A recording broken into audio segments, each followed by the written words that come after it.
This is Matt Hurt at Obsessive Viewer on Twitter. This is Tiny at Obsessive Tiny on Twitter. And this is ObsessiveViewer.com's The Obsessive Viewer Podcast.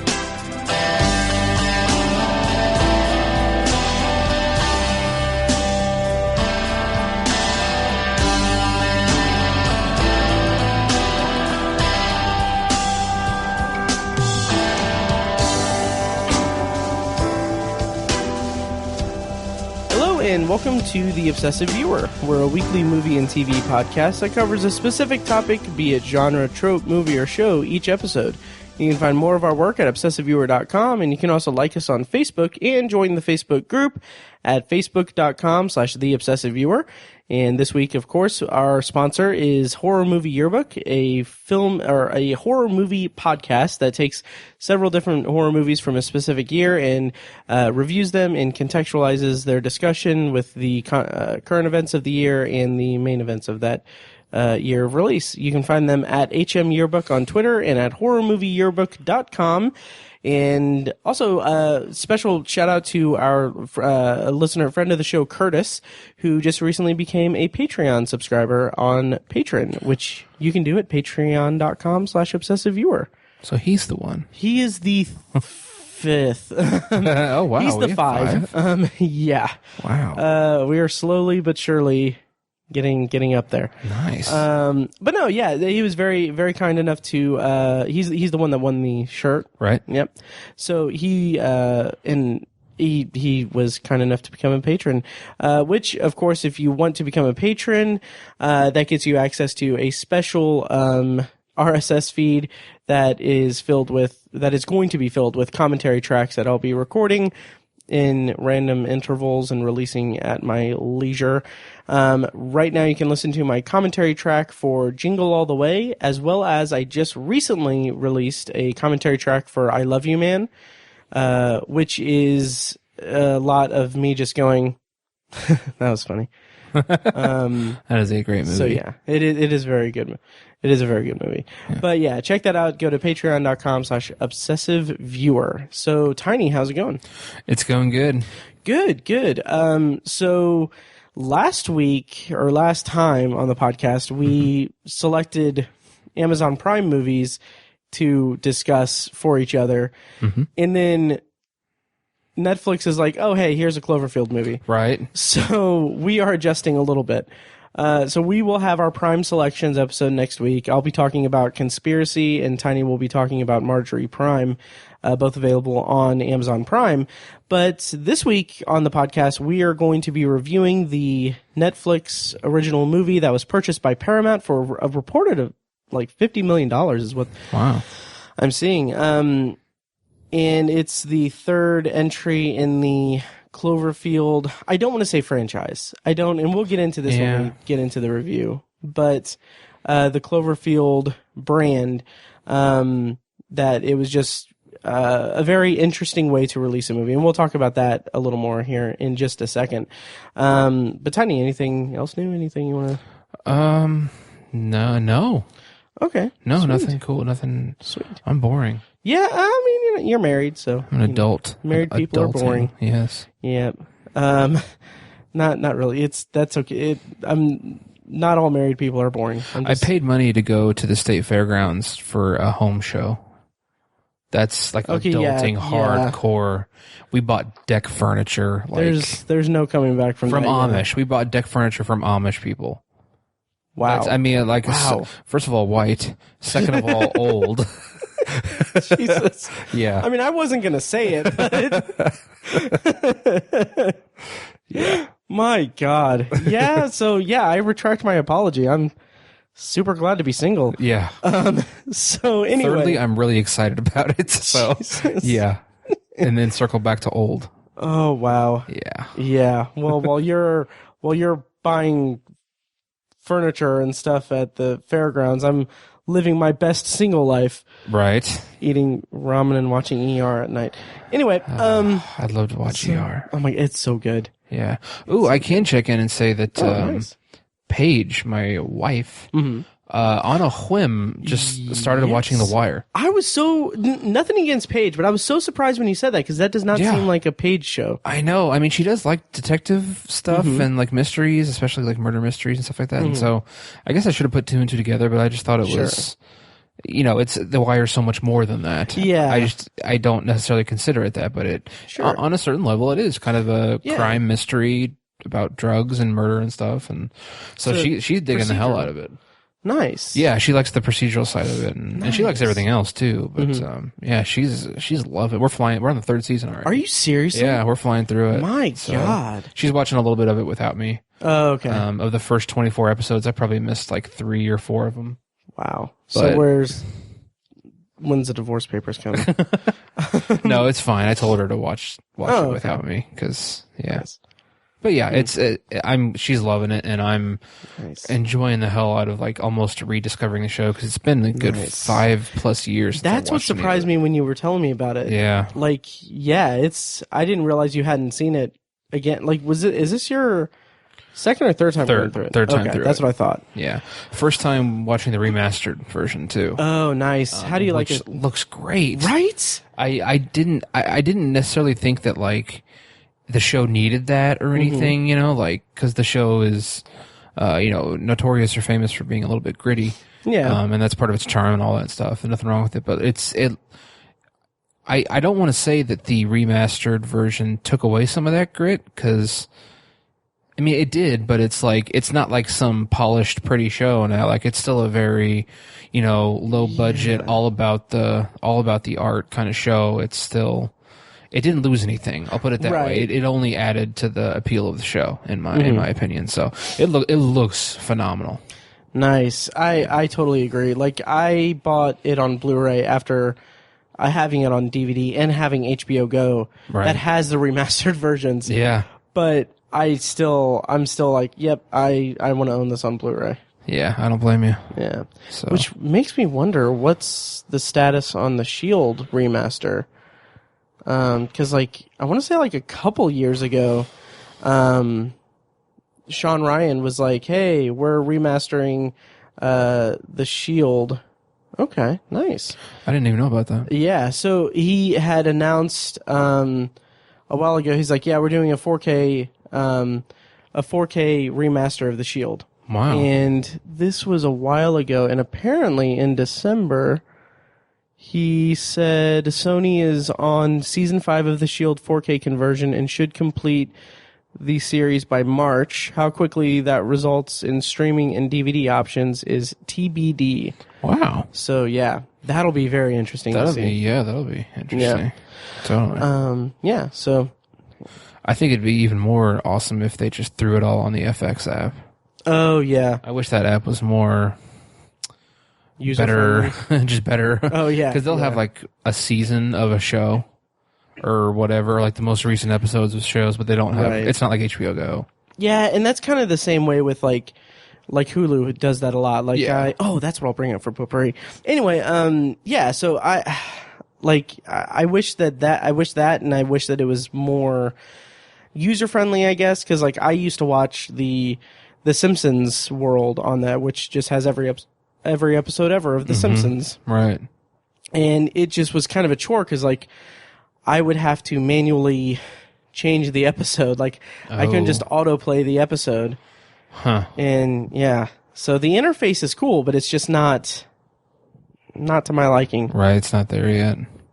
Yeah. Paige and I started watching The Americans. Oh, really? We watched, interesting. Well, I really wasn't into it. She watched more than me, but she kind of abandoned it and moved on to The Wire. Really? Was that because you were watching it on the FX app? No, I immediately went to, we were looking through Amazon Prime, and a season of it popped up, and she was like, "My parents love that show. We should try watching it." And I was like, "All right, I guess."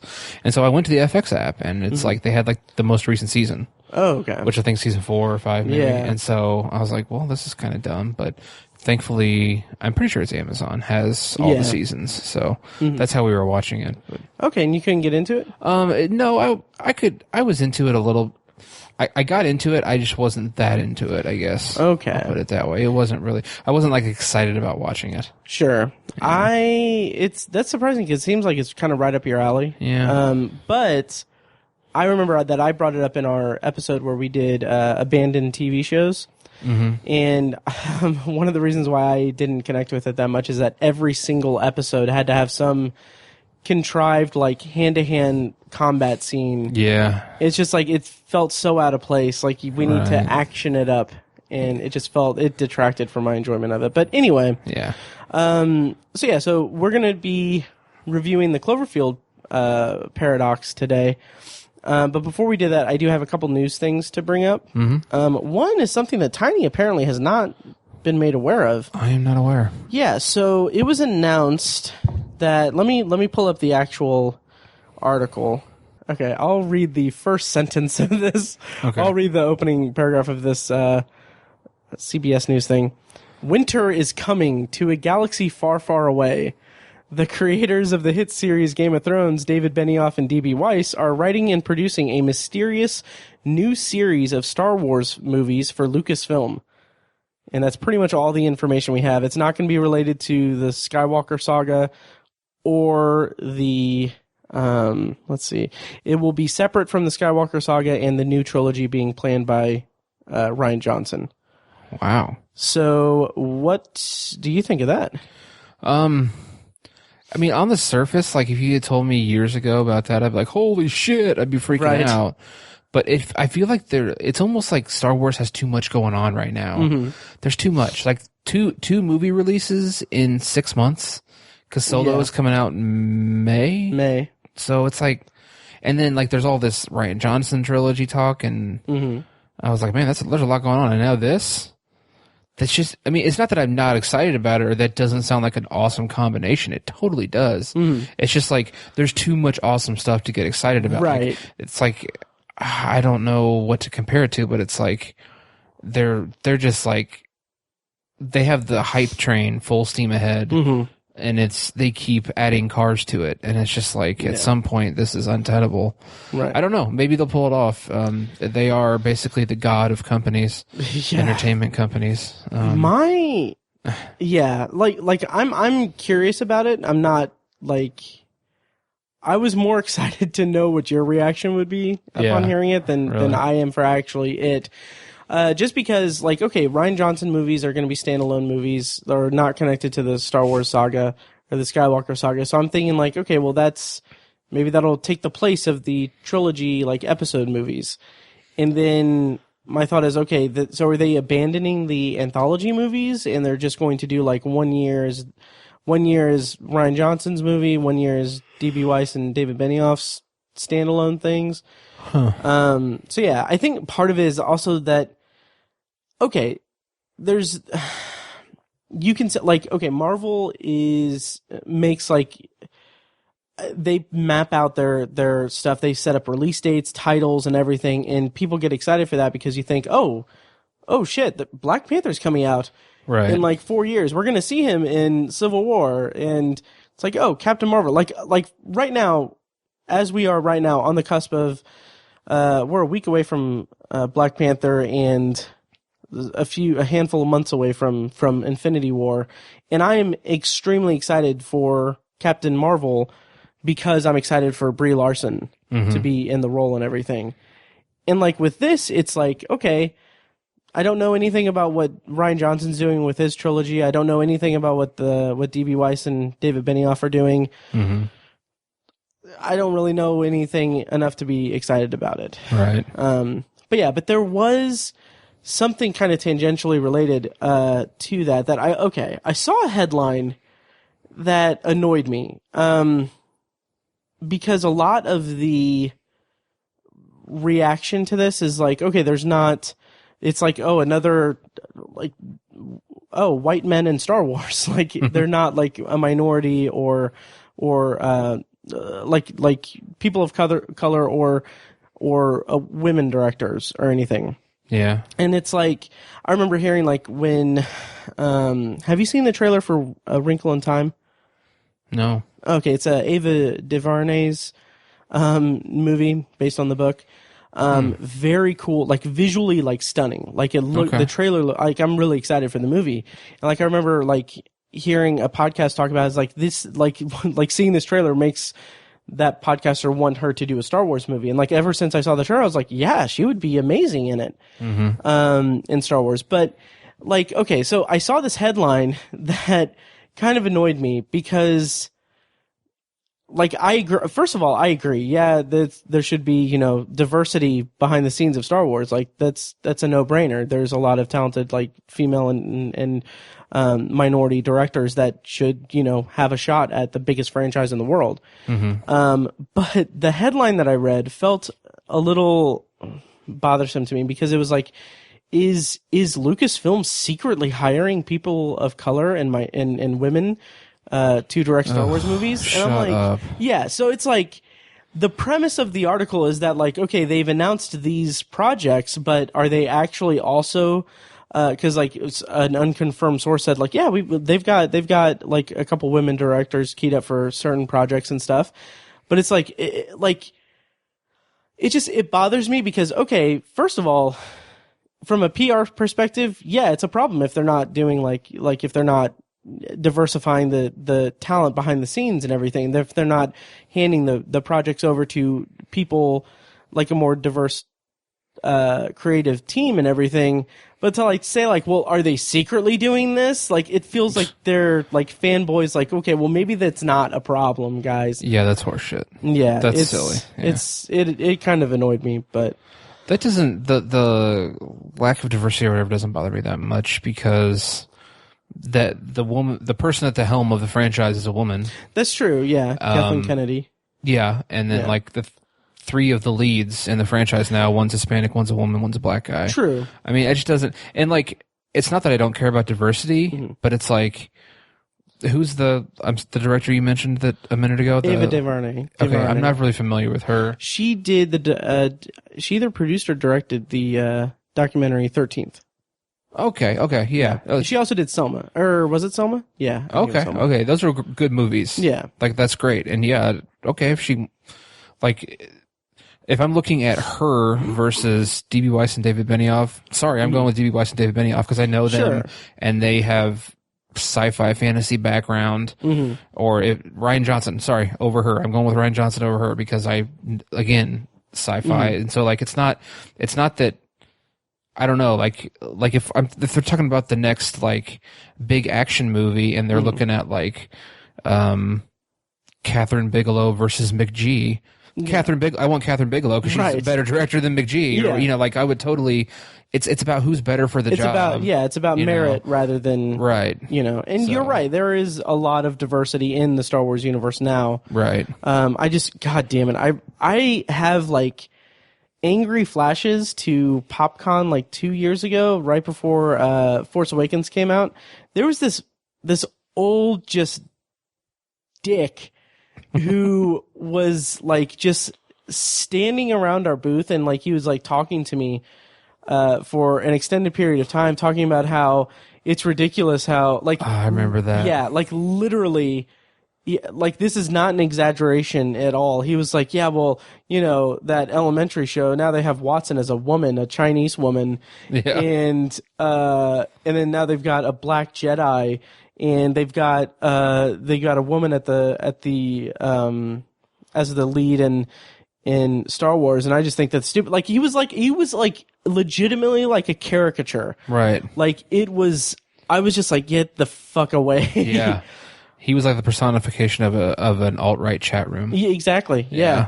I remember that guy. Yeah. God. So I'll like think about that, and I'm just like, I'm glad he's probably pissed off at all these movies. Exactly. But anyway, yeah. So and I agree. Yeah, the best person for the job. Yeah.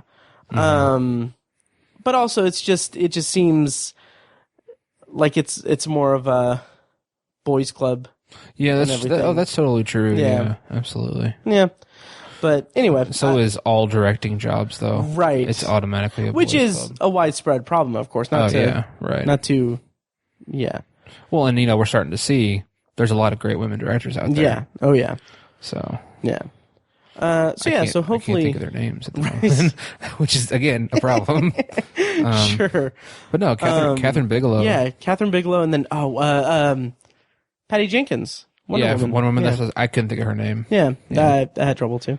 Right. Yeah, so hopefully we'll get some more interesting people attached to not that D.B. Weiss and David Benioff aren't interesting and everything. There was actually a really good tweet that was oh, they're gonna ruin Star Wars or whatever, or the only reason that Game of Thrones is good is because it's adapted from books.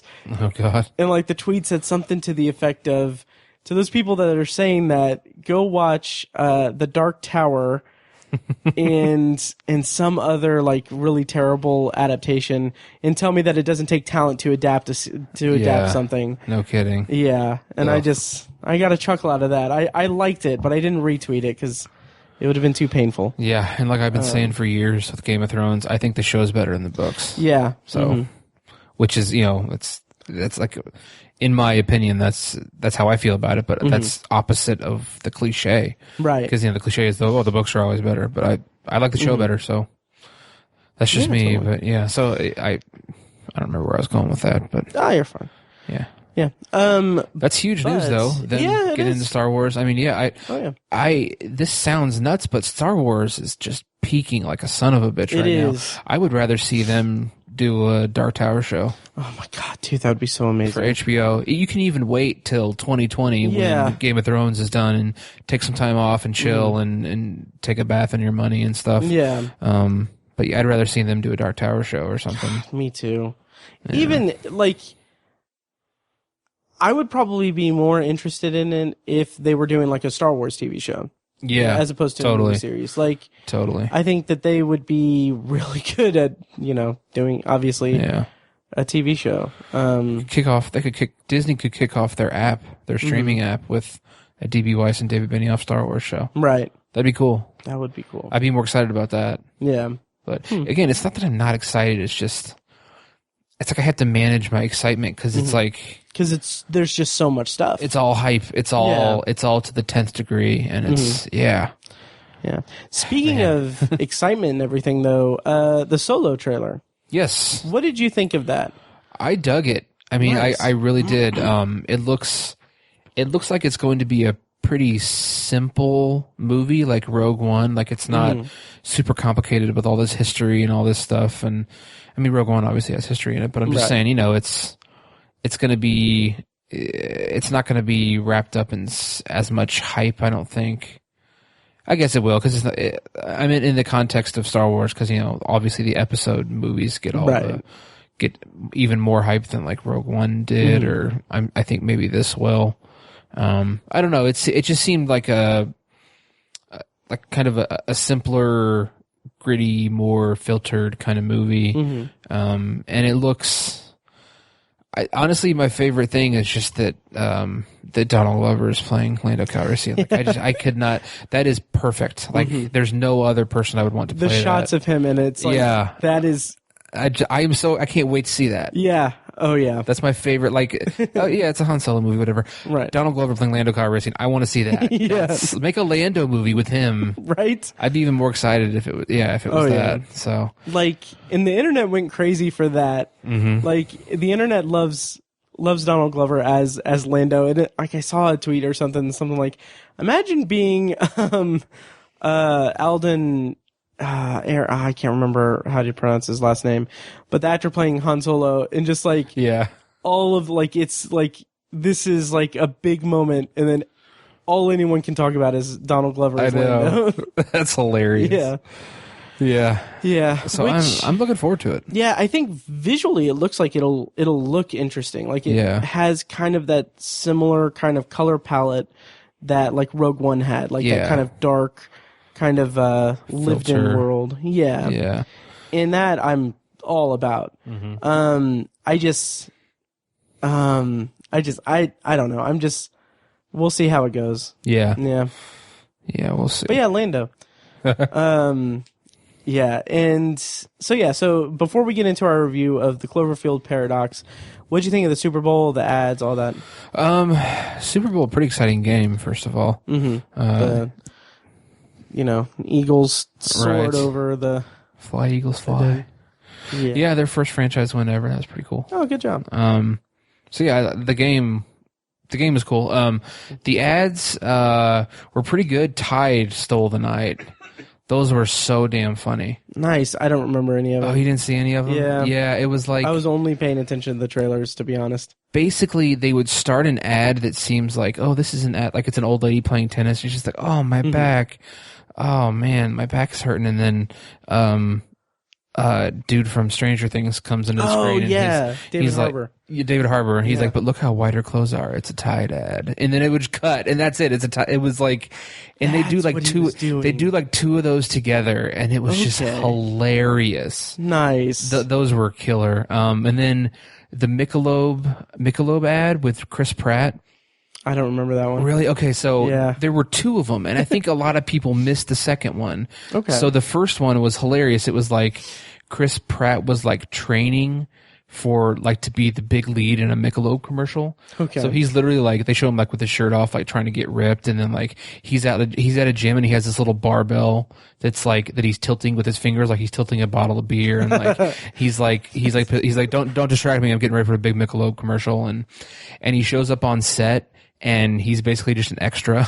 and that's the end of the first ad. And then later on there's like just a straight up Michelob ad, like crisp, cool, and refreshing, and it's like shows this group of people like out at a bar, and it's Chris Pratt trying to like insert himself and to like make himself stand out amongst all these extras. That's awesome. And I bet a lot of people completely missed it. That's so cool. But I picked up on it. I was like, that's fucking hilarious. Nice. Yeah, those were the highlights as far as ads go. That's awesome. Yeah. Yeah, I didn't really pay attention to any of the ads or anything, but I did pay attention to the trailers. Yeah. And I was really excited because I posted in the Facebook group saying like, hey, if you're watching the Super Bowl, let's talk about the ads and like, or the trailers and everything. And we got like a lot, like it was very like lively. 100 comments. Yeah, it was awesome. Yeah, it was great. Hint, hint, guys, join the Facebook group. Yes. But no, it was awesome. Totally. Yeah, of the trailers, which one was like your favorite? What like one stood out? Well, maybe jumping the gun on like a segue here, but the Cloverfield Paradox. Oh yeah, you are jumping the gun a little bit. Yeah, but that genuinely was. Yeah, that was favorite. Cool. And we'll talk about that as we lead into our review. But I want to highlight, as stupid as it looks, and it does look very stupid, Skyscraper kind of looks like a fun summer action movie. I missed that one. I didn't see it. Really? Yeah. Oh, it's The Rock, and it's like, it's a movie. Nice. It's a skyscraper. It's like Die Hard, Towering Inferno-esque. Oh boy. And he has to save his family or something. Oh, of course. Yeah, like there's a scene, like the end shot of the trailer is him leaping from the top of like a fire truck ladder, I think, over a chasm onto the window ledge of the skyscraper. I did see that. It was like I saw a poster of that. Yeah. Yeah, it looks ridiculous, but it does. It looks fun. Okay. Yeah, we'll have to review it and force Fecus to watch it so we can have him on for it. I saw like a post from, I don't know if it was like Reddit or something like that, where basically a physicist like broke down that poster and was like, it's physically impossible for him to reach that window from and like he like broke down all the physics, like put in the equations and all that, and it was like, it was pretty funny. That's awesome. Yeah, and then he like fixed it to make it where it would actually be possible. Nice. And I think he like put wings on him once, and then like he basically just like moved the ladder over like way closer. It was really funny. Oh, that's fantastic. That's the only reason I really know about Skyscraper. I need to watch the trailer. Yeah, it's a very interesting trailer. Nice. Jurassic World 2, any thoughts on that? Yeah, much better trailer. You thought so? I thought so. Then the first one they came out with, I was like, what is this? Yeah, that was a really, I don't know. I mean, I'm not very excited for the movie, but the trailer made me even less excited. So that was a bummer. But this second one was like, okay, that was a better trailer. I don't know. I'm still not necessarily more excited for the movie, but at least whoever made that second trailer did a better job. Yeah. Yeah. Okay. And what did you think of Jack Ryan, the Amazon Prime original series? Oh yeah. Kind of intriguing. It seems kind of strange to me because like when I think of Jack Ryan, I think of like an analyst, you know, and it seems like they kind of updated him for like a 21st century audience where he's like they show like clips of him like running around with a gun and like a bulletproof vest on and stuff, and I'm like, is that really like Jack Ryan 24 style? Exactly. I was like, is that really Jack Ryan? I mean, I don't have a lot of frame of reference for that character other than like, you know, Hunt for Red October and shit like that. And he's, you know, I think of like Alec Baldwin at a desk. You know, that's kind of what I think of for Jack Ryan. And I feel like they just kind of upped the ante with him. You know, with Ben Affleck, he survives a nuclear bomb, and now he's running around with a gun and a bulletproof vest on. It's like, it just seems out of character for me. And but I do think it looks cool. I love John Krasinski. John Krasinski as an action star seems like a good fit. Absolutely. I really enjoyed his performance in 13 Hours. Oh, yeah, that's right. Yeah, I like that movie in general, but he totally works in that dynamic, the action dynamic. So nice. I'll probably check it out and see if it's any good. Nice. Same here. Yeah. And then finally, HBO had, for the first time in 20 years, a Super Bowl ad. Not only was it the first time in 20 years, it was the first time ever that they've had a Super Bowl ad for one of their original series. Like 20 years ago, they had like 2 years running, they had like 2 ads, one each year, that was like for like, oh, HBO, we're a thing. But this is like, they actually had a Super Bowl ad specifically for Westworld Season 2. Right. Which was a surprise because they announced that the release date of that, or the premiere date, is, I think, April 22nd, something like that. Okay. End of April. Yeah. Which is surprising because I didn't think it was going to be back. Well, I guess they said it wouldn't come back until 2018 when it aired. So, I mean, I guess that's on point, I think. I don't remember when it aired, but yeah, do I? Yeah, I'm curious about it. I was kind of lukewarm I was kind of not too crazy about the first season. Yeah. But I'm planning on rewatching it and then diving in and staying away from all discussion and everything on the internet. So, yeah. But yeah, so are you excited for Westworld? I am. Yeah, I thought the trailer was really good. I feel like the first season's like it just felt like it was almost entirely build up. Mm-hmm. And then it feels like a lot of that stuff is going to culminate in the second season and you know, come to fruition. So it looks like a very action-packed, like heavy action season, which is one of my complaints about the first season. There's all this mystery and they just keep delving into it, and it was a little off-putting after a while, and I feel like the conclusion for a lot of that in the finale of the first season was just not that satisfying.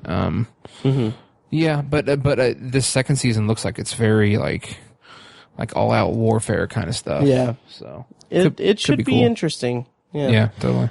So that kind of brings us to our review, I guess. The trailer release of the Cloverfield Paradox during the Super Bowl. What was your reaction to it when you saw it?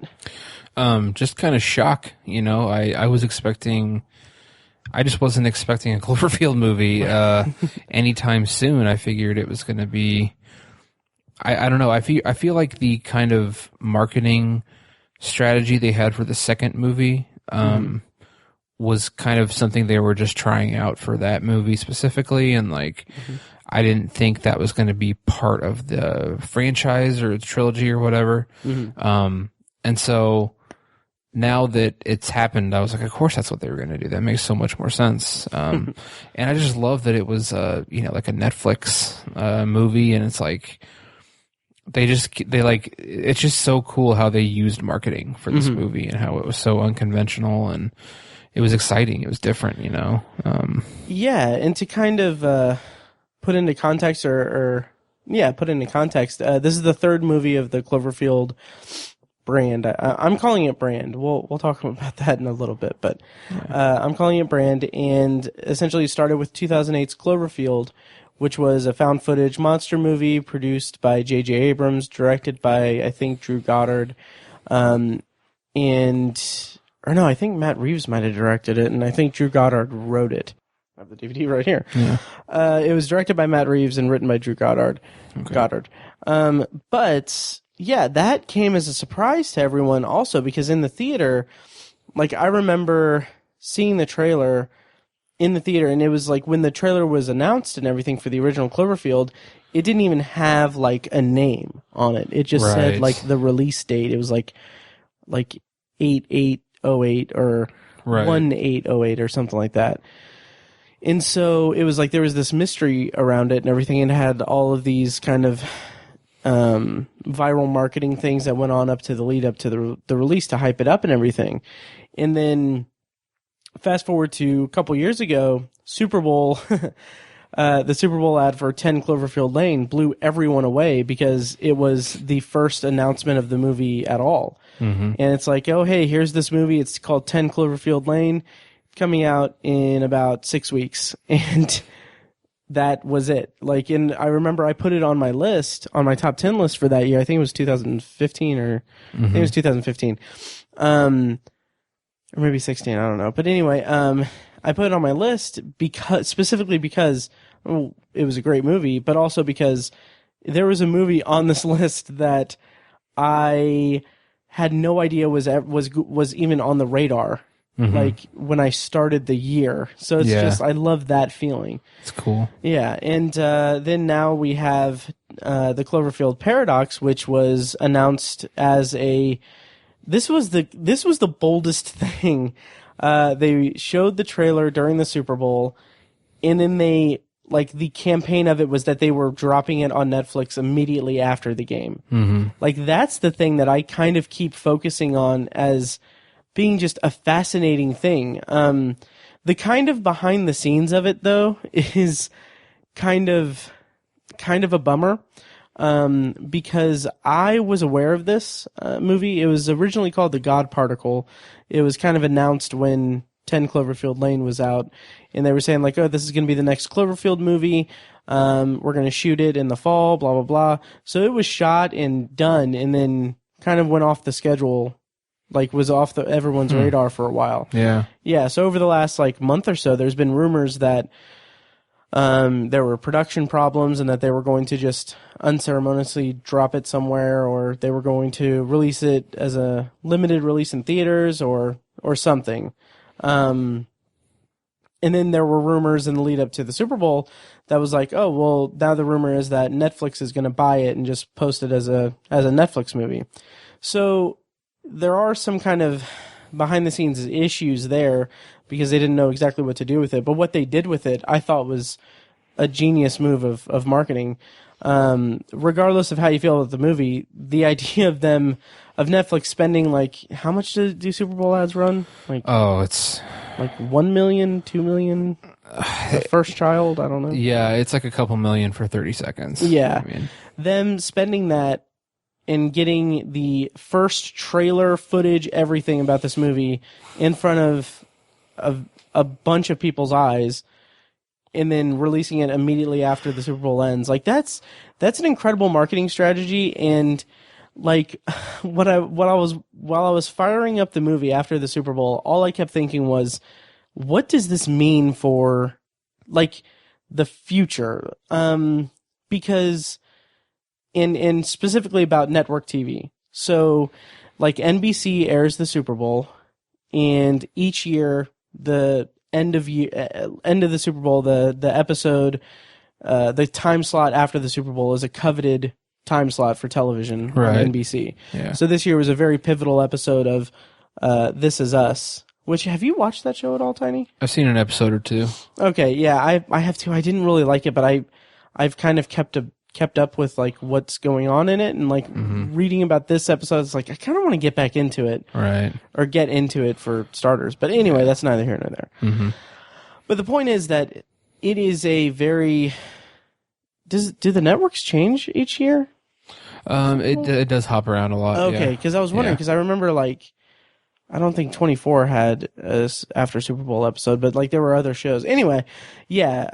So anyway, whatever network has it. They have a post episode or post football game time slot, and that's a coveted time slot. Yeah. So my thought is, what's going to happen to network TV if like, is that like that's like sweeps week? That's like the quintessential like huge sweeps moment and everything is that one time slot. What's going to happen if Netflix siphons off so much of the viewers by like, and granted, okay, the Cloverfield Paradox, dipping into the review a little bit, it's not a great movie, Yeah. but it caught the attention of people. Like when I was watching it, like I was blown away because I went on to Letterboxd and I looked and like my feed was all like people checking into the Cloverfield Paradox.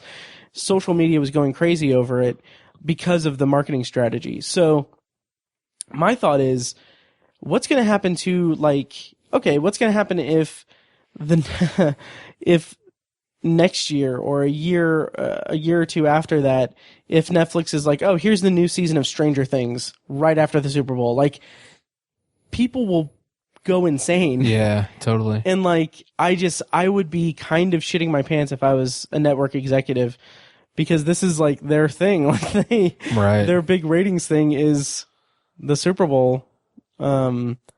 Yeah, it's just kind of a fascinating kind of thought experiment. Definitely. Yeah.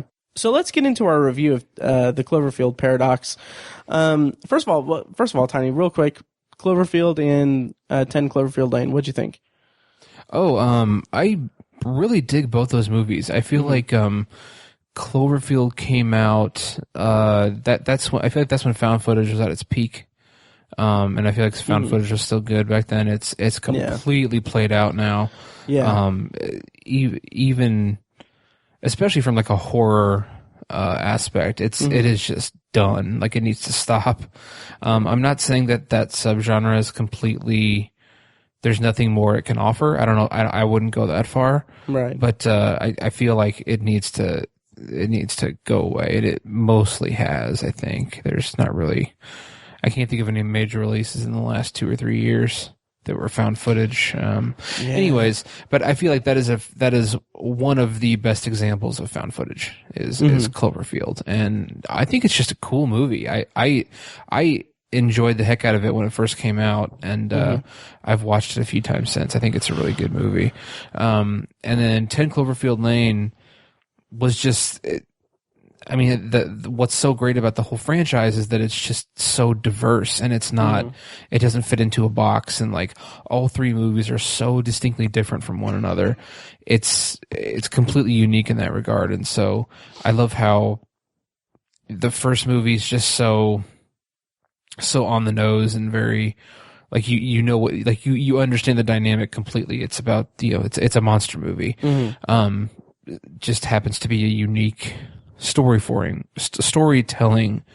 format with the found footage. And then the second one, it's this pretty mysterious people down in a bunker, and it's like it kind of loosely fits into the franchise. And I was like, it's almost like someone had the idea to make this bunker movie, and they just kind of rammed it into the Cloverfield franchise. And I was like, that's fine. That's great. Like it didn't bother me at all. And I think it ended up working really well. And that movie is so like chilling. And I think that's my favorite of the 3, 10 Cloverfield Lane.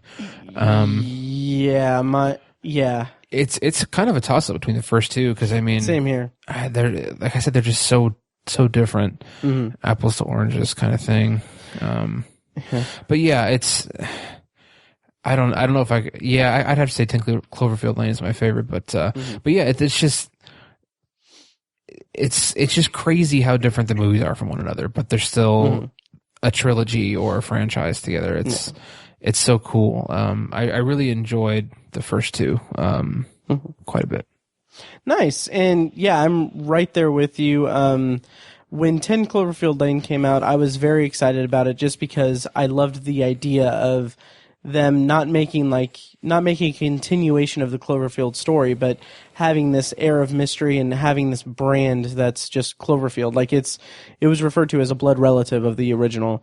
And I took that to mean that, okay, it's not connected to it directly. It's a branding thing. Like Twilight Zone is an episodic anthology show, and that's kind of the thing that they were going with as far as like monster movies and stuff.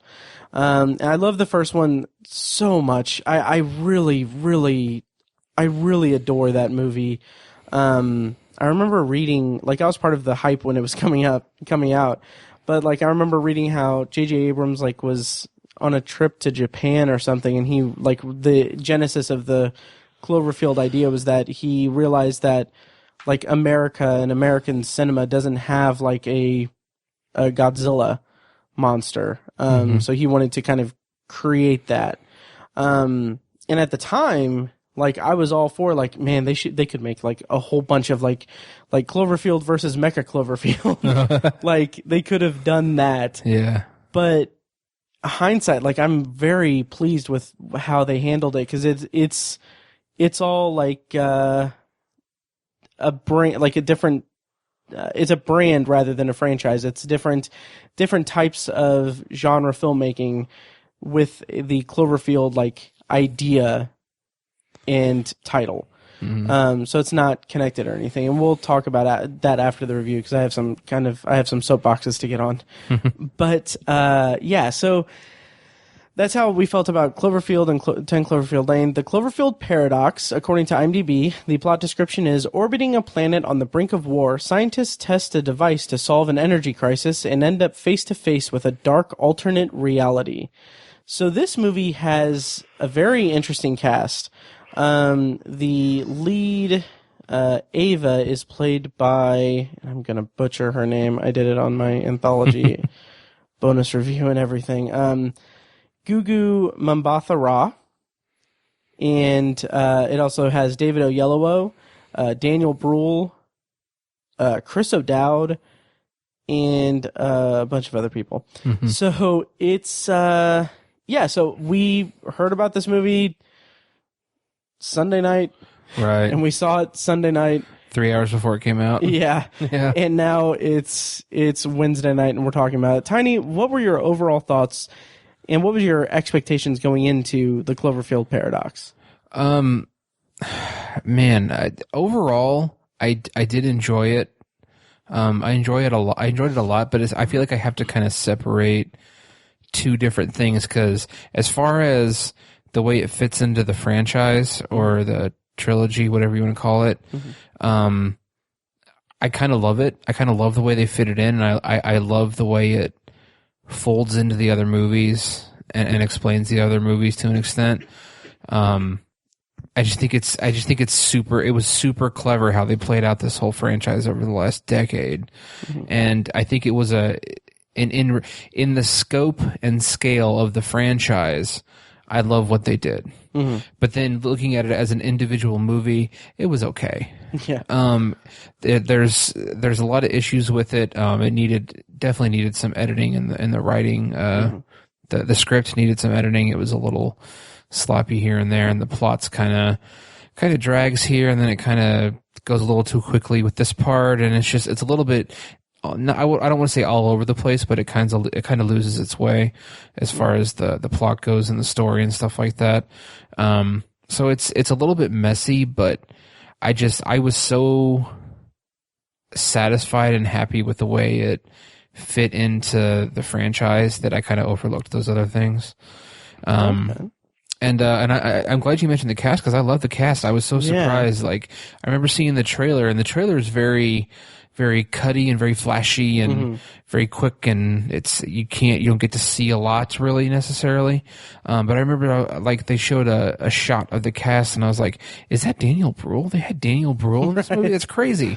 I figured it'd be a bunch of like no-name actors, and then Chris O'Dowd and David Oyelowo, and I was like, "Dang, this is like a pretty cool cast." Like there's some notable people in this cast, and I think it was cool that they were able to pull that off. I mean.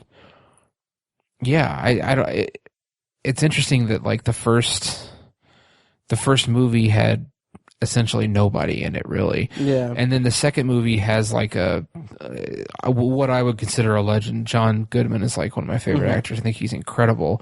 So it's like that movie's kind of like rooted in like this guy is like, everyone knows who John Goodman is.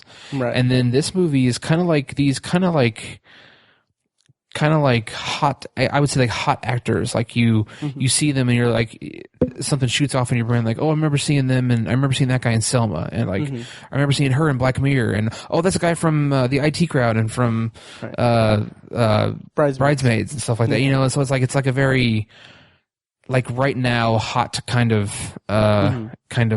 cast. And it's interesting how that fits into the franchise. It's such a departure from the other two movies. And like, I love that. I think it's so cool how it's like, it's like the most diverse franchise ever in the history of movies, because they just do something different every time while being the same. If that makes sense. Yeah. It almost doesn't. I mean, it's just, I don't know.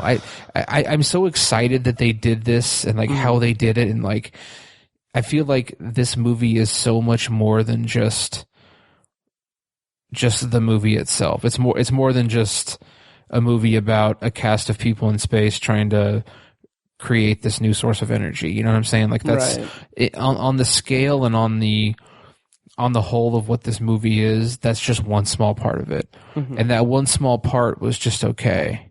But all the other stuff I thought was so great and just really hooked me in, and I think was creatively a great decision making and good stuff. So it's kind of hard to objectively talk about it, but ultimately I did enjoy it, and I was excited about it. I'm excited to talk about it. Nice, and I'm excited to dig into it deeper. Yeah, and we'll probably have this kind of vague non-spoiler thing be brief, because I mean, honestly, the movie's an hour and 40-some minutes long. Right. It's available on Netflix. If you haven't watched it, or if you're hesitant to watch it or what have you, it's not going to cost you any money. It's just going to cost you time if you have a Netflix subscription. But anyway, my overall thoughts on it are that this was a perfectly mediocre science fiction space movie. It depended a lot on cliches and things from other movies of its ilk that had it not been tied to Cloverfield, I mean, it would have been a perfectly serviceable space movie. The Cloverfield tie-in made it a little bit more interesting to me and a little more engaging. Still kind of problematic, but I'll get into that in spoilers. But overall, I mean, I had an enjoyable time, and I agree, the cast is amazing, and it's really cool to see like just people pop up that you don't expect. That there's one like cameo in this movie that's like, where did this come from? Like, what, like on a screen, I'm like, what's this person doing in this movie? Like, he's not like a huge name actor or anything, but he's very noticeable from stuff that I've seen. I'm just like, it's such a weird kind of expository scene, but it's really entertaining. At the concept level spelled out, the concept of it spelled out in the IMDb plot summary, I like it. It's a concept of a bunch of astronauts on a space station with a particle accelerator that they're trying to find a way to get renewable energy so that they can, the planet can survive. Like, it's a good premise. I do feel like when it gets into the kind of alternate universe kind of thing that's kind of hinted at in the plot description, that felt a little, I don't want to say heavy-handed, but it felt like it was kind of, well, heavy-handed. It was kind of spelled out to us a little too straightforward, and the stuff that the kind of side effects of it weren't explained enough. Like, if that makes sense, like it's kind of immediately like, oh, this is what's happening, and then things happen, and it's like, oh, let's not worry about why that's happening. It seemed kind of off kilter. Like you said, Tiny, I think it needed a few like polishes or a few rewrites before they went to shoot it, because there were some things that just did not add up for me. The Cloverfield tie-in is cool. We'll have to have a longer discussion in spoilers about the kind of way it ties everything together and the way it ties together with the other movies, because it's somewhat of a point of contention with me how I've read a lot of like reviews on Letterboxd and stuff that's like, this is just a garbage space movie that they slapped the Cloverfield name on, and they kind of, a lot of the reviews take the point of view of, this is Cloverfield 3 and it still doesn't make any sense, or this is Cloverfield 3, and like my whole thing is that it's not a franchise, it's a brand. And I feel like there's a longer discussion to be had after we review the actual movie. But before we get to that, let's actually review the movie, and I think we can kind of dive into spoilers at this point, right? Yeah. Okay, so we're going to go into spoilers. I'm going to play a clip from the trailer, and then we will dive into spoilers for the Cloverfield Paradox. I have to be quick. Whatever you're doing right now, stop. Go to your children right now. Kiss them. Hold them for as long as you can. That's all there is.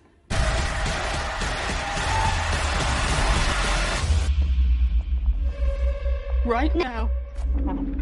Someone on Reddit posted a video that was, let me see if I can cast it to my screen. They posted a video that was Cloverfield and the Cloverfield Paradox sync up in a surprising way. It's at the exact same moment that the earthquake happens, the particle accelerator goes on the fritz. Huh. Yeah. That's cool. Yeah, apparently purely coincidence. Really? Yeah, Okay. which, okay, first of all, that's a really cool coincidence. Second of all, it's, I don't want to say it's not as impressive as it seems, because it is, but for context, because I'm not sure how I'm going to edit this, I just showed Tiny a video of split screen of Cloverfield and the Cloverfield Paradox, where 18 minutes and 20 seconds into each movie, that's the moment that, like, the earthquake happens in Cloverfield and the particle accelerator goes on the fritz in the Cloverfield Paradox. So at the exact same moment, the plot accelerates, and on the surface, it's like, that's a cool coincidence. But on the other hand, it's like, well, if you map out the plot of the movie, I mean, it would make sense that at like this specific mark, maybe something will happen to keep the audience engaged. Yeah. So, but it's down to the second. Yeah, but down to the second, it's pretty cool. Yeah. Yeah. So we're spoilers on for the Cloverfield Paradox, and where should we begin? Tiny, do you have anything that's jumping out? Well, okay, let me say this. If I ever lose my arm, I want to be able to take it as coolly as Chris O'Dowd did. Right. Like, that was probably the one thing that bothered me the most about this movie, is that this dude loses his arm. I don't understand why. Like, I have no understanding of why. And then it's just like he's just perfectly okay with it. It's like, right. That bothered me so much. Yeah, that was strange. Yeah. I love Chris O'Dowd, though. Mm-hmm. Yeah. Did you catch, and this is jumping around a little bit. Well, I'll talk about that later. Anyway, forget that. So what did you think of the movie? Not spoilers. Well, the whole Chris O'Dowd losing his arm thing, I agree. I think it was kind of weird that he was so cool about it, but I think it was just the fact that he like had no pain whatsoever, and it was like, he could still feel it or whatever. I don't know. Yeah, but it still doesn't excuse it. But no, I'm just kind of playing devil's advocate. I'm not disagreeing with you. No, you're fine. And yeah, I understand that, like, because they do reference that, like, okay, well, it's like he was born that way. Which also, like, the visual effects of the stump, like, that doesn't look like he was born that way. It looks like it was just like, looks like someone took a lightsaber and cauterized it when they chopped it off. Right. But yeah, and that's, and I get that, like, they do reference him being, like, in shock, I guess. So I do get that, but I feel like the problem with that for me is that he is the comic relief character, and then when the shocking moment of him losing his arm happens, he's still the comic relief character. Right. And some of the comic relief just did not work for me. Yeah. It felt pretty flat. But also just the lack of explaining, like, I get it. Okay, I can understand, like, they're in an alternate dimension and they're kind of bumping up against this other dimension. So yeah, I guess you can explain that as, like, why the wall, like, swallowed his arm, and because it's just like they're two different planes of existence existing in the same plane of existence. Like, sure, he can get in, like, a surface could be malleable or Right. It can be kind of weird physicky things. Same reason why the one lady ended up in the wall. Right. Yeah, like I can get that. I can get behind that. But the fact that the arm starts writing and writes them a message like that's where the movie almost lost me, because I was just like, what's controlling this arm? Is this like what is this about? Like, what the hell is going on? Well, like, obviously the arm they find is alternate realities, Chris O'Dowd's arm. Oh, okay, they did. Oh yeah, okay, so they But did it's like, find why did it. they both lose their arm? Yeah. And like, was his arm writing messages to the alternate universe crew? Like, I don't know. Yeah. I don't know. But I think, yeah, I mean, I kind of got it. And like, I don't know. I didn't have as big of a problem with it. But, Yeah. and it's kind of like, I think you kind of like have to make inferences. So like, the arm wrote the message, you know, cut open the guy, and like it's kind of an inference that in the alternate universe, maybe when he died, he exploded and they found the cube thing inside him, and so they were trying to convey that to the other side. It's almost like there's going to be a fourth movie where it's the alternate universe and they're just, Oh, that would be interesting. yeah, and it's like all these little things are going to come back. And it's like, oh, so that's why in the third movie this happened, you know. That would be interesting. They are I don't know. working on the fourth movie. Are That's they? Okay. supposedly, grain of salt, it's supposed to be like hitting theaters this year, like Jeez. late this year. Wow. Yeah. I'd rather just have them keep it a franchise or keep it a trilogy. Yeah. Yeah. Yeah. Okay. Well, yeah. Let's scale it back a little bit. First of all, like going into the movie, it's fascinating to me because watching the trailer and having that 2-3 hours after watching the trailer, between the time watching the trailer and going home and watching the movie, I still got like my hopes up just a little bit. And I thought that was kind of interesting because I don't like to get my hopes up on things. Right. So I was ultimately a little let down because the movie is about alternate dimensions and how they come into play with each other and everything. But what I feel like did you ever see the movie Coherence?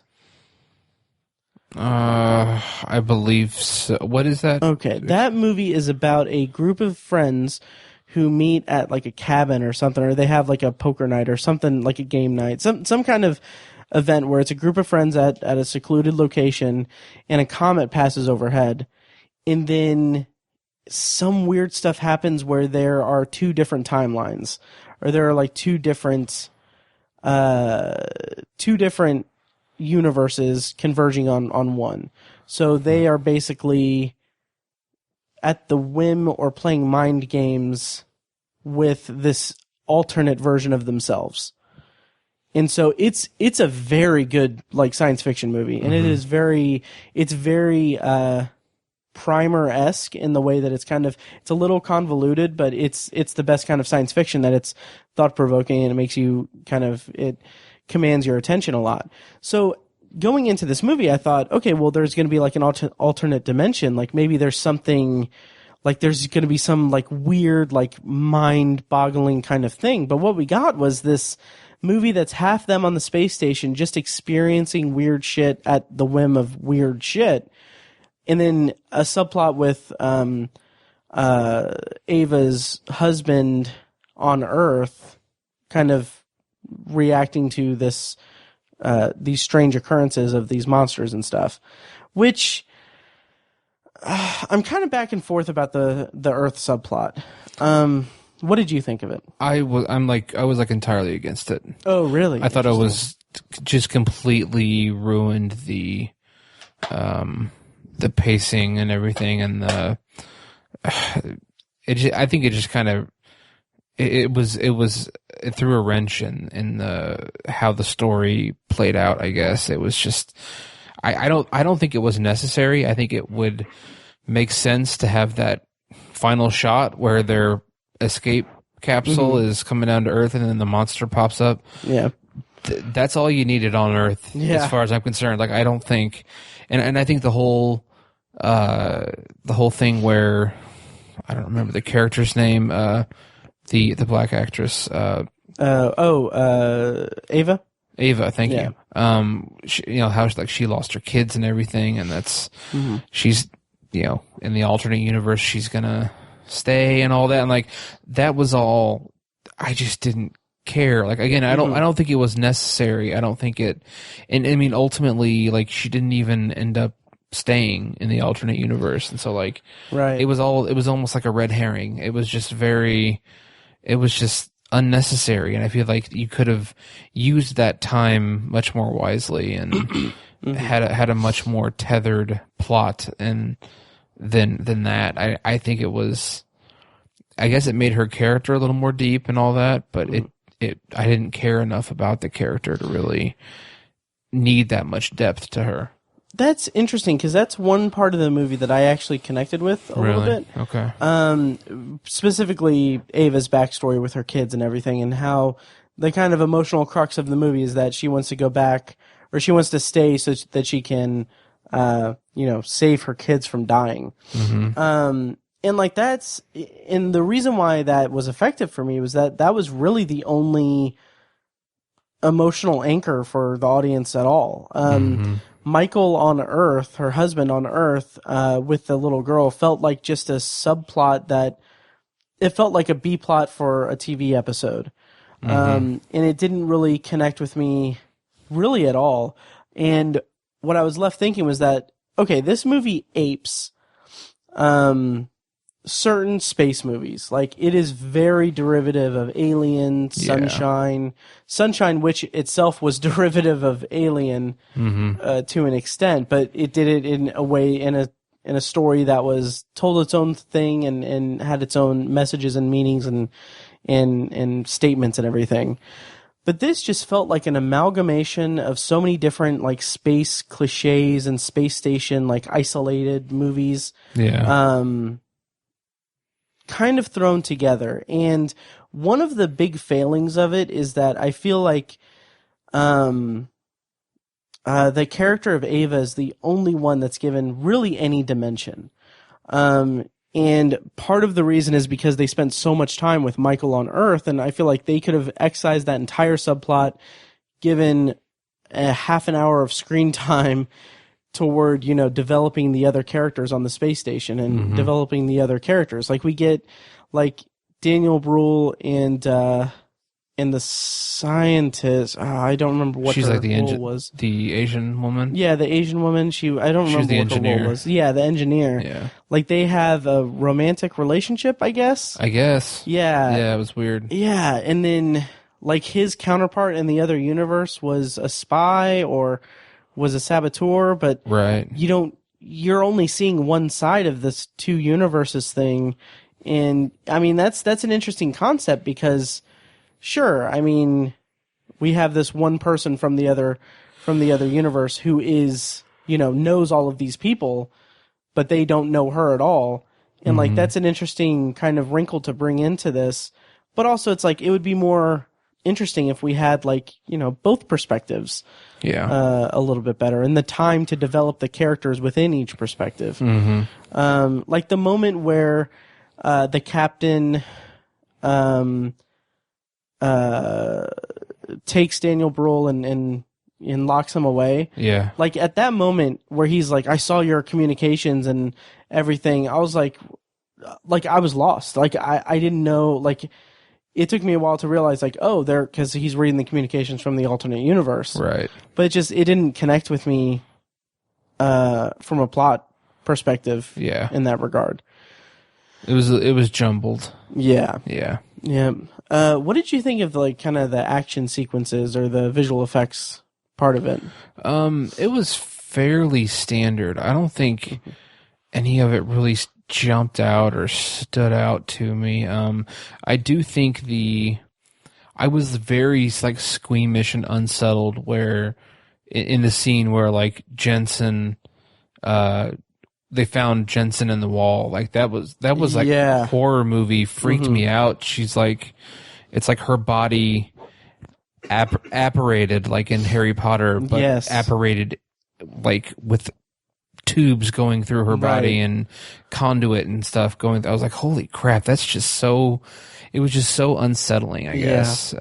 Like when I've been watching a lot of ER, Yeah. and so like I've seen hours worth of like the characters on ER doing like traumas where they're like rapidly fixing a patient that's brought in like with gunshot wounds and stuff, and like with the camera like going all around the room and everything. And then like when that happens, I'm like, oh my god, this is our Paige Benton. Let's get this woman into surgery and stuff. But like when they got her out and they're like fixing her up, I'm like, oh, this is a science fiction movie. They can just easily like just do this and fix her up. Exactly. Yeah, but yeah, that I thought was very, very effective. That, and then the one part where the water is filling up the airlock, and we get our it had to be a Lost homage. It just had to. Yeah. Where she's putting her hand up to the window when she's about to not necessarily drown. Like I thought that was very cool. Totally. The airlock coming undone and then just the instantly frozen. Instantly freezing it. I thought that was very cool. Absolutely. Yeah, so that was cool, and then let's see what other visual effects were there. The actual visual effects of like the particle accelerator and everything. Anything stand out there? Again, just kind of standard. Standard. It didn't jump out at me at all. Okay. Not that it was bad though. Yeah. Yeah. Did you? Okay, we were talking a little bit about the monster and everything at the end and the last shot.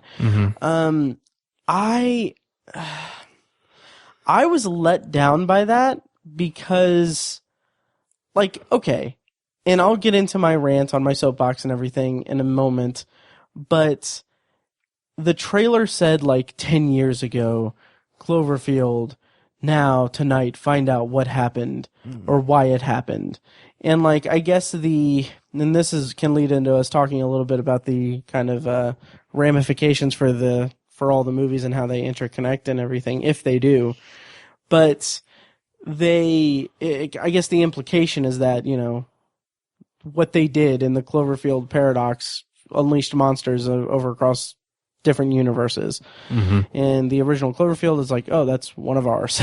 All right.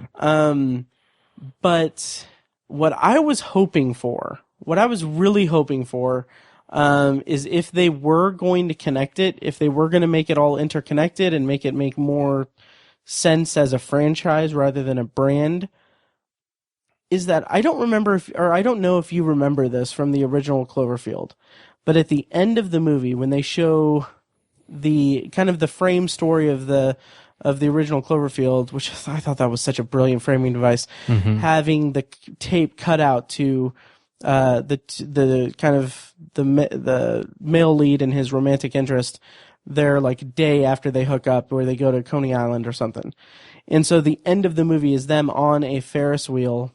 And then they're saying like, "Oh, I had a great day and everything," after we just saw like them, you know, die.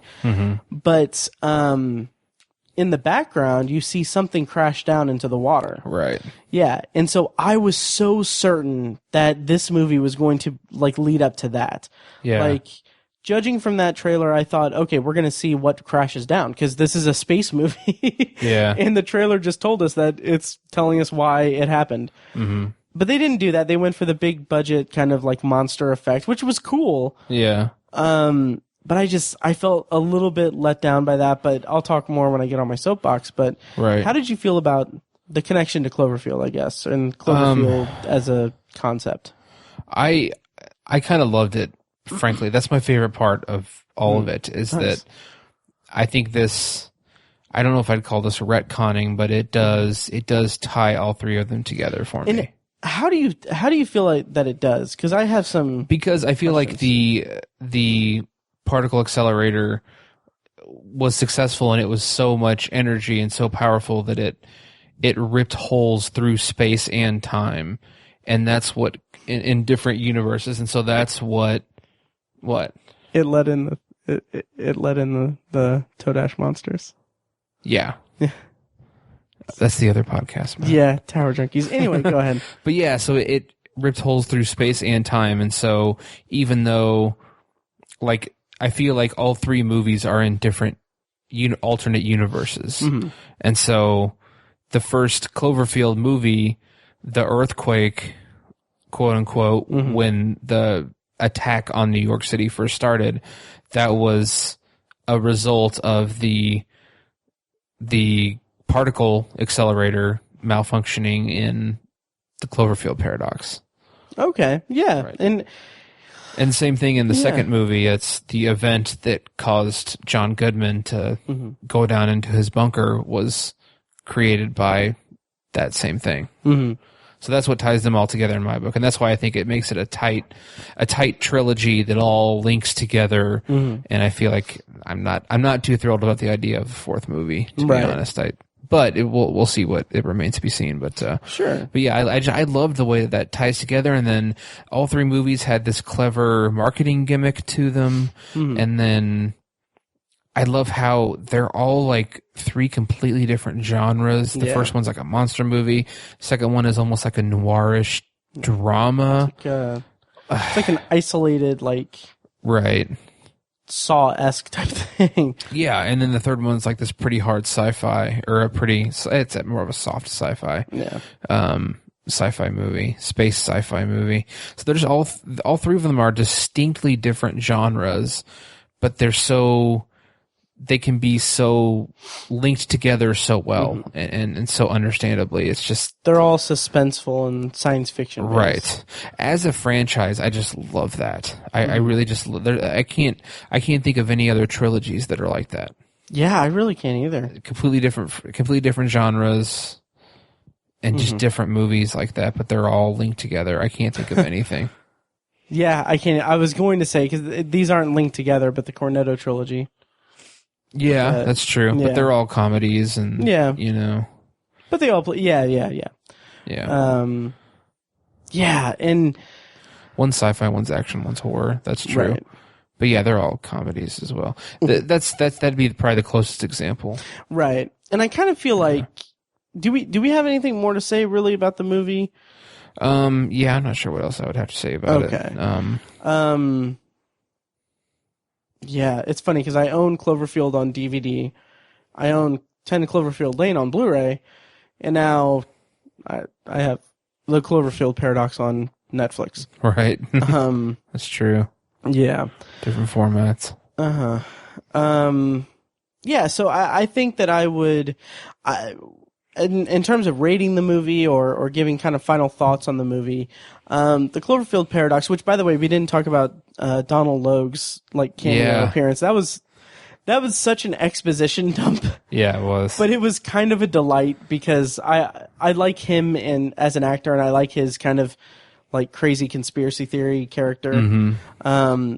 That I thought it was kind of nice, but really kind of lazy. Yeah, a little bit. But overall, like I said, this movie was perfectly mediocre. I probably would have rated it lower if it didn't exist it didn't occupy two parts of things that I love. So it was a Cloverfield branded movie, which I love this kind of idea that they're running with. And I mean, it's a space science fiction movie. Like people isolated on a space station. It's Event Horizon. It's Alien. It's Sunshine. Like these are all movies these are all movies that I enjoy, and so I kind of give it not necessarily a pass, but I kind of think it deserves a little bit of credit, or not credit, but I don't know. I guess give it a little bit of a pass because even though it's cribbing a lot from movies that I enjoy, it's still an enjoyable movie because there's a reason why I enjoy those movies that it's shamelessly stealing from. Right. Yeah. Any overall thoughts? Yeah, I ended up giving it 3.5 out of 5 stars. Nice. Which is maybe a little generous, but again, I think if it was just a standalone movie with the plot, the soft sci-fi, I guess, it would have been like 2.5 stars. Yeah. But just when I add in its place in the franchise and all that, the brand, I love the way they tied all three movies together, and Everything else about it, I loved the marketing and the fact that they put it on Netflix, and there's just so much other stuff to love about the movie that, I mean, I chose to stay up till like 1 o'clock in the morning to watch it after the Super Bowl, and I was very tired on Monday, and I still haven't fully recovered. So yeah, like I was so excited about that, and just all those things played into bumping it up a whole another star level, essentially. So I ultimately I enjoyed it quite a bit. I think maybe I'm going to shelf the franchise for a while. I haven't watched the first Cloverfield in a long time. But, you know, in a few years, I think it'd be cool to just watch all 3 movies in a row and just kind of take it all in at once, I guess. I think it'll be something cool to show my future son or daughter. Like no one's ever done this before with a franchise or a trilogy. Like this is, you never like sit down and show them Cloverfield and like there's 2 more movies about this event or about this story, and I was like, they're completely different than this, and no other franchise has ever done anything like this, and you know, this is going to be one of the more unique things you will ever see as far as movies go. And I don't know if anyone is going to try to do something like this again. It might just be the Cloverfield might be that unique of a franchise for the extent of our lifetime, and that just, for me, that's just incredible. And I just enjoyed this. I enjoyed this button on the end of the story, the Cloverfield story. So, but I know there's a 4th movie coming out. Damn it! Right. that kind of throws a wrench in that sentiment. But yeah, I'm enjoying it for now. I'll put it that way. Yeah. Okay. Yeah. Nice. So may I get on a slight soapbox just a little bit? Okay. Okay. So, like, I read a lot of like reviews and comments about this movie that's saying that, like, I don't know. It feels like this movie is getting shit on a lot. And to some extent that is very fair. Like I said, there are some very big issues with the movie, some things I didn't connect with, some things that you didn't connect with.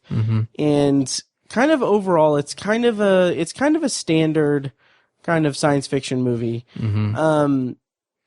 But I feel like the Cloverfield branding of it is to its detriment, because it's like so many of the like little blurbs and everything I've read is that this Cloverfield, this is the worst of the trilogy. It's I don't know where I'm going with this, but basically it's saying that because it's a Cloverfield movie, it's held to a higher standard, I guess. And so it's kind of viewed as the 3rd installment of a trilogy, whereas I feel like that's putting the reviewer or the audience at a disadvantage, because it's not necessarily the 3rd chapter of a continuous story, or it's not a sequel to 10 Cloverfield Lane. It is its own standalone thing. And I feel like that's something that's getting kind of lost in the conversation about the movie. And that's just kind of a bummer to me, because while it is a perfectly mediocre movie, I think that it's getting kind of shit on a little bit too heavily because it's got the Cloverfield name. Yeah. Which, I don't know. I think that maybe this idea of a anthology style science fiction horror genre movie brand, not franchise, brand. I guess franchise applies to it too. Is like, while that I think that idea is great, because I'm a big fan of that type of movie, like science fiction horror, like sci-fi horror. I love that. So I think that anything that gets audiences more interested in that is a good thing, but having them kind of view it as like this is the next Cloverfield movie, as opposed to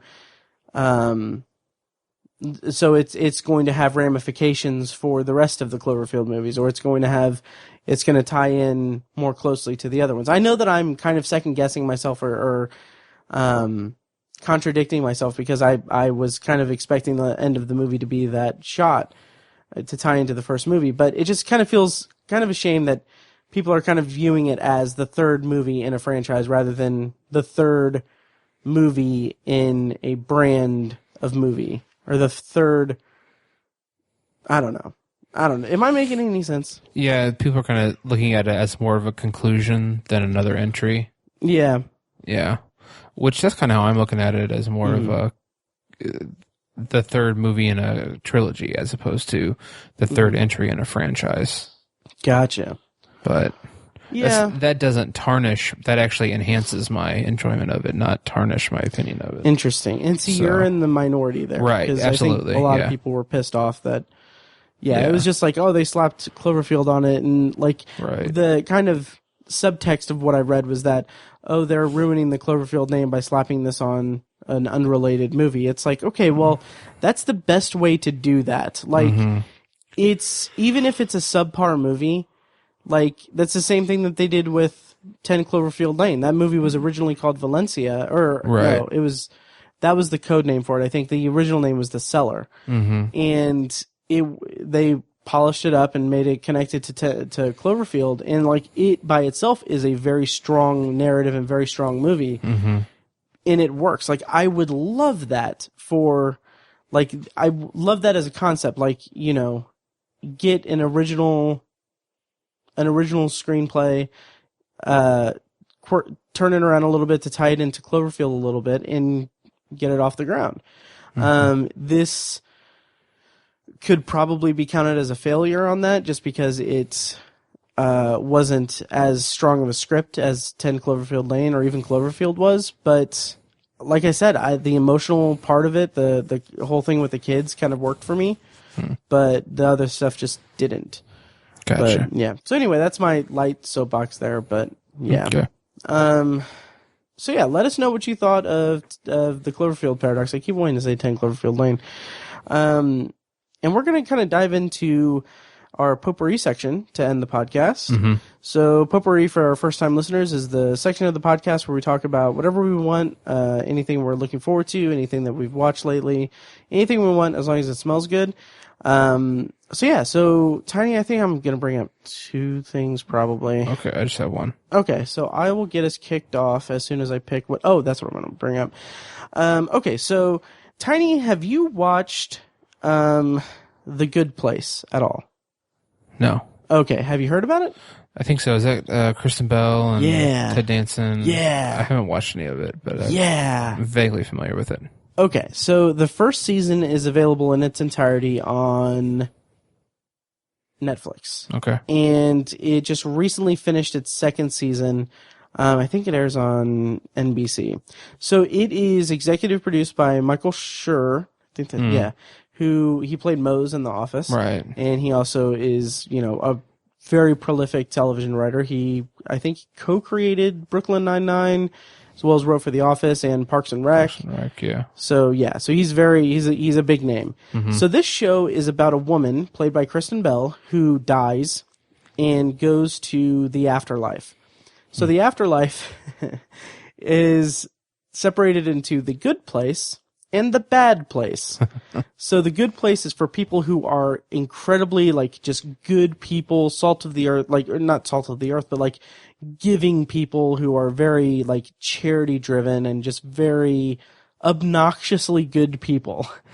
And so the whole premise of the show is that Kristen Bell is a terrible person who has been mistakenly placed in the good place, and the whole show is basically her trying to conceal that fact. And Ted Danson plays kind of the architect of the good place. He's not God, but he's the architect of her neighborhood. And he's a freaking delight. Like, nice. Ted Danson is a national treasure in my book. He's phenomenal in this. And then Kristen Bell, like, okay, so my like view of Kristen Bell, my view of her range, I guess, is she always kind of plays this kind of not necessarily like sweet person, but kind of this, granted I haven't really watched Veronica Mars, but like I keep, like, my image of her is the sloth video on Ellen, where Ellen shows her a video of a sloth and she starts crying because she loves sloths so much. Right. So I think of her as like, oh, she seems like a very sweet person. And to see her playing this character that is just like morally unbalanced and just kind of a dick to everyone is such a blast because it's playing against type what I view of Kristen Bell, and also it's the type of performance that you can kind of like the energy of it, given the tone of the show. It feels like you can feel just how much she's loving playing this type of character.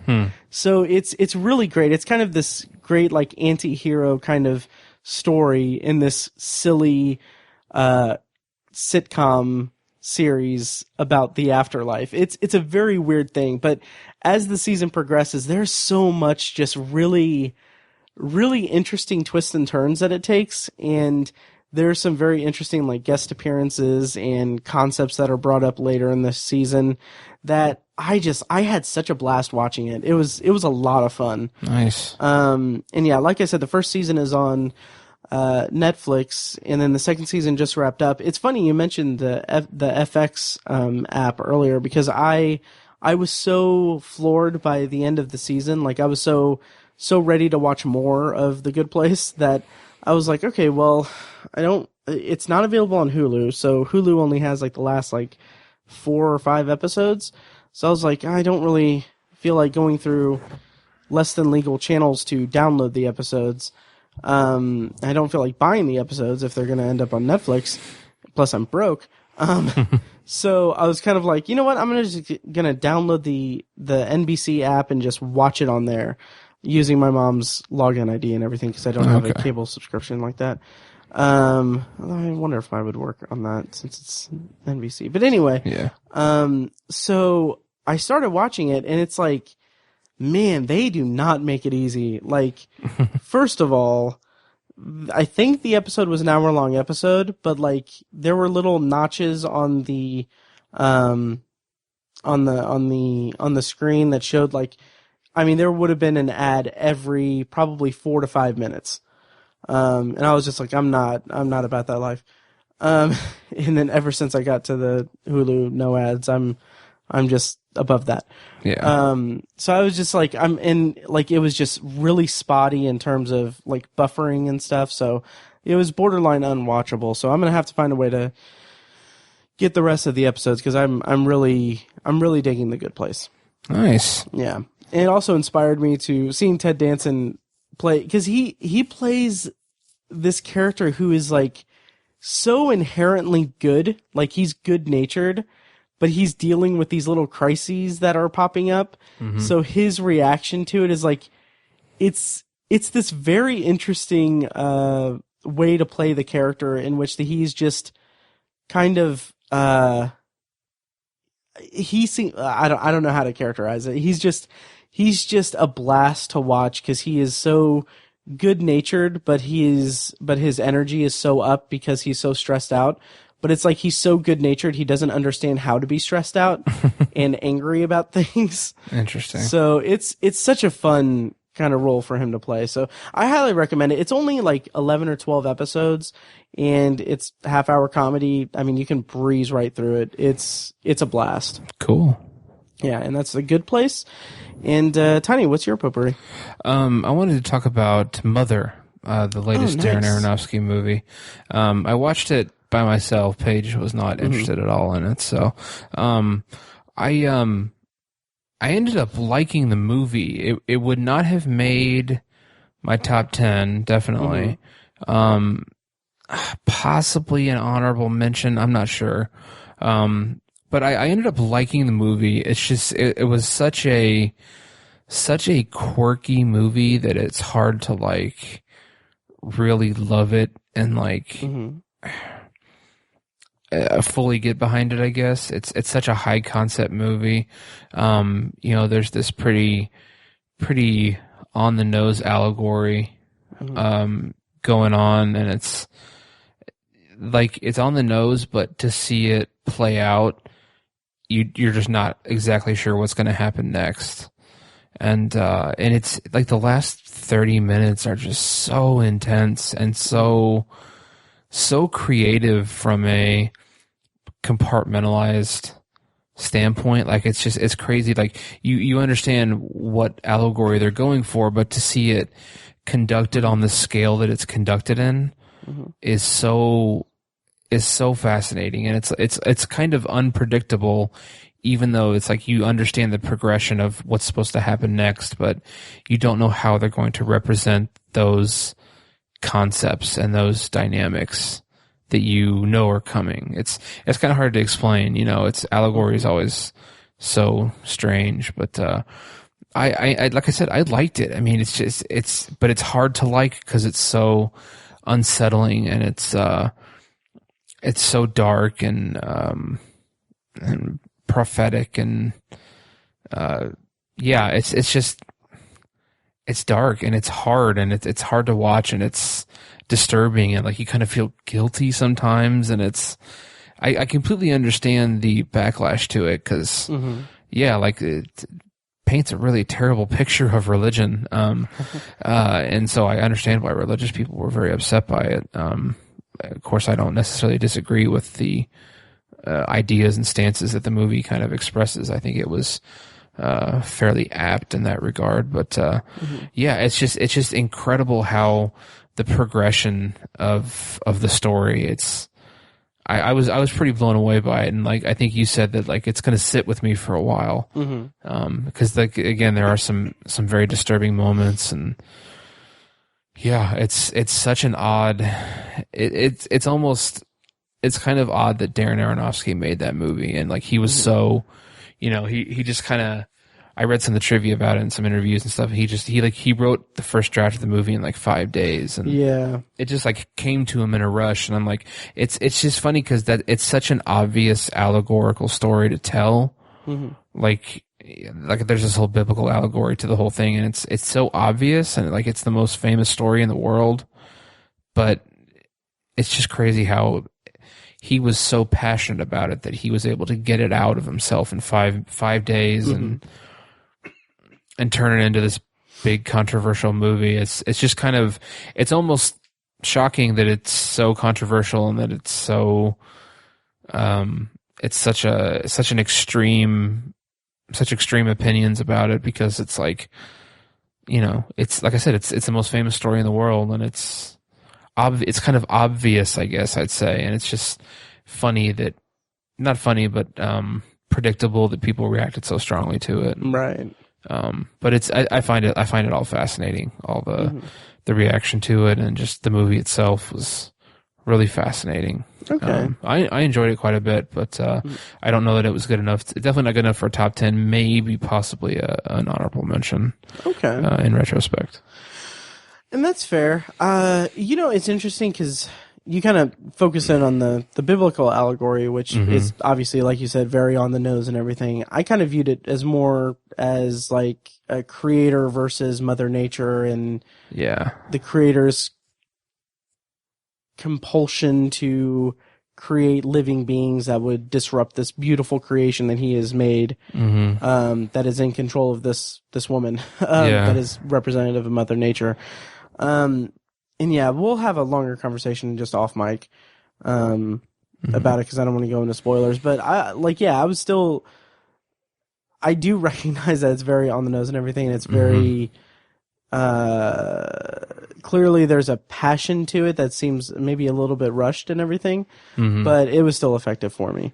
Totally. And the set for it was beautiful. Like that house, the house that it takes place in exclusively. Like there's nothing. No scenes are outside the home, which is supposed to represent like the earth. That was just incredible. Like the layout, like the kind of the grand central staircase, and just the kind of, I don't think it was an accident that it's kind of like a circular floor plan for the house. Was just incredible. Like, I don't know, whoever built that set is a genius. I thought it was really incredible how that was, just the logistics of that was really incredible. Yeah, absolutely.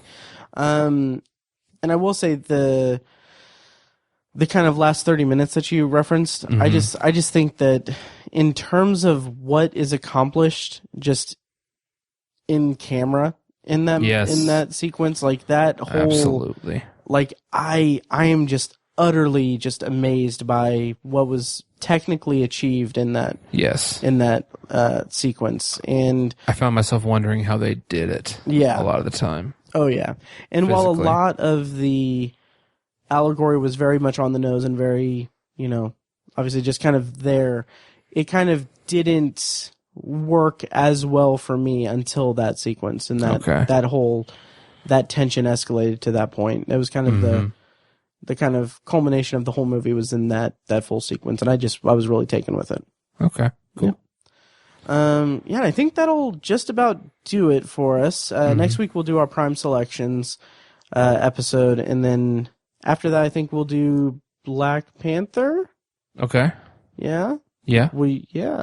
I want to see. I'm very looking forward to that. Me too. Movie. I'm very much excited about that. And then we'll also probably have a Black Mirror bonus episode at some point. So be on the lookout for that. And also check out my bonus review series of Black Mirror on my solo podcast Anthology. And check us out on Tower Junkies also. Yep. And having said all that, are we done? Yes, sir. Yeah. All right. Well, thank you guys so much for listening, and we'll see you next time. Thanks, guys.